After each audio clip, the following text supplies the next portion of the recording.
రాజధానిలో చేపట్టిన హ్యాపీనెస్ట్ ప్రాజెక్టుపై సీఎం చంద్రబాబు సమీక్ష నిర్వహించారు. జగన్ ప్రభుత్వం అటకెక్కించిన హ్యాపీనెస్ట్ ప్రాజెక్టును మళ్లీ పునరుద్ధరించాలన్నారు. రాజధానిలో ఇంకా 3,558 ఎకరాల సేకరణ చేపట్టాలన్నారు. విశాఖ, విజయవాడలో మెట్రో రైలు ప్రాజెక్టు పనులు వేగవంతం చేయాలని సీఎం ఆదేశించారు. విజయవాడలో 11,000 కోట్ల వ్యయంతో 38 కిలోమీటర్ల మేర మెట్రో ప్రాజెక్టు నిర్మించనున్నారు. అయితే పనులు త్వరితగతిన చేపట్టాలని అధికారుల్ని ఆదేశించారు. మంత్రి నారాయణ మాట్లాడుతున్నారు. దానికి సంబంధించిన లైవ్ లో చూద్దాం. అయితే ఈరోజు కాస్ట్ పెరిగినందువల్ల అది దాదాపు 900 కోట్లు అయింది. అలా కాకుండా ఉంటుంది 714 కోట్లకి అయిపోయింది అది ప్రాజెక్ట్. కానీ ఈరోజు 930 కోట్లు అవుతుంది. దీనివల్ల సిఆర్డీఏకి 216 కోట్లు నష్టం వస్తుంది.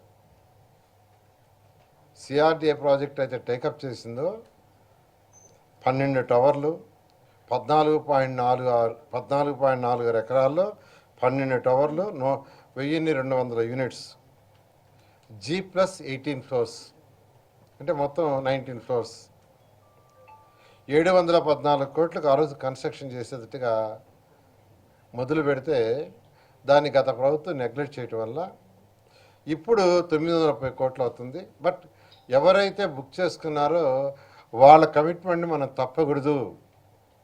వాళ్ళ కమిట్మెంట్ ప్రకారం చేయాలా, లేదంటే రేరా కూడా ఒప్పుకోదు. రేరా రూల్స్లో కూడా వాళ్ళు యాక్సెప్ట్ చేయరు.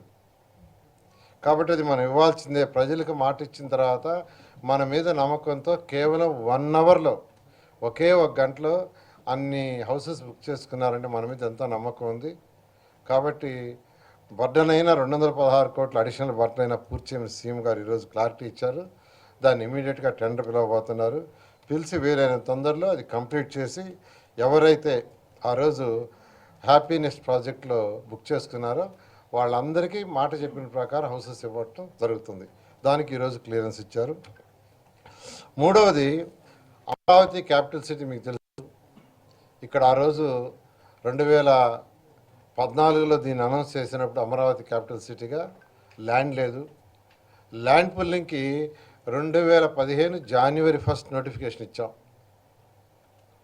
2015 ఫిబ్రవరి 28 అర్ధరాత్రికి యాక్చువల్గా 34 ఎకరాలని రైతులు స్వచ్ఛందంగా ఇచ్చారు. ఇక్కడ ఏంటంటే ఒక్కటి కూడా లిటిగేషన్ కేసు లేదు. ఒక్కరు కూడా కోర్టు ఇవ్వాలా, స్వచ్ఛందంగా ఇచ్చారు. అలాంటి రైతులకి యాక్చువల్గా ఏదైతే మాట చెప్పామో దాని ప్రకారం ఆల్మోస్ట్ ప్లాట్స్ ఇచ్చాం. ఇంకా కొందరికి ఇవ్వాల్సింది. ఈ లోపల యాక్చువల్గా గవర్నమెంట్ మారటం జరిగింది. అయితే గవర్నమెంట్ రాగానే ఎవరెవరు ప్లాట్లు ఇవ్వాలో అవి ఇవ్వమని అధికారులకు ఆదేశించాం. వాళ్ళు ఆ ప్రాసెస్లో ఉండారు. వీలైనంత తొందరలో అందరికీ కంప్లీట్గా చేస్తారు.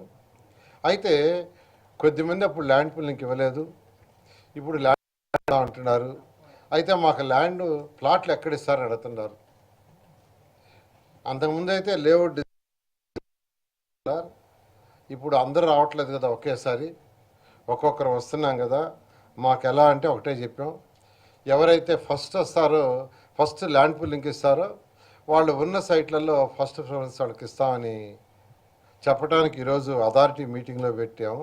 దానికి అథారిటీ మీటింగ్లో ముఖ్యమంత్రి గారు యాక్చువల్గా దానికి గ్రీన్ సిగ్నల్ ఇచ్చారు. కాబట్టి రైతు సోదరులు ఎవరైతే ఇంతవరకు ల్యాండ్ పుల్లింగ్కి ముందు వస్తారో వీలైనంత వరకు ఆ విలేజ్లోనే ఉన్న ప్లాట్లలో వాళ్ళకి అలాట్ చేసేదానికి ఫస్ట్ ప్రయారిటీ ఇస్తామని రైతు సోదరులందరికీ తెలియజేస్తున్నాను. వాళ్ళే అడిగారు, సార్ మా ప్లాట్లు ఇస్తాం, మీరు మళ్ళీ తీసుకుని మాకు అక్కడే ఇస్తే ఎట్లా, కాబట్టి మాకు అక్కడే ఇవ్వండి, ముందు ఇచ్చిన వాళ్ళకి ఫస్ట్ ప్రయారిటీ ఇవ్వండి అని రైతులు అడిగారు. దాని మీద అథారిటీలో మీటింగ్లో అడగటం చేయటం జరిగింది. ఈ విధంగా ఈ యొక్క సిఆర్డీఏ మీటింగ్ జరిగింది. అంతేకాకుండా యాన్యుటీ లాస్ట్ ఇయర్ కూడా గత ప్రభుత్వం ఇవ్వాల 175 కోట్లు ఇవ్వాలి.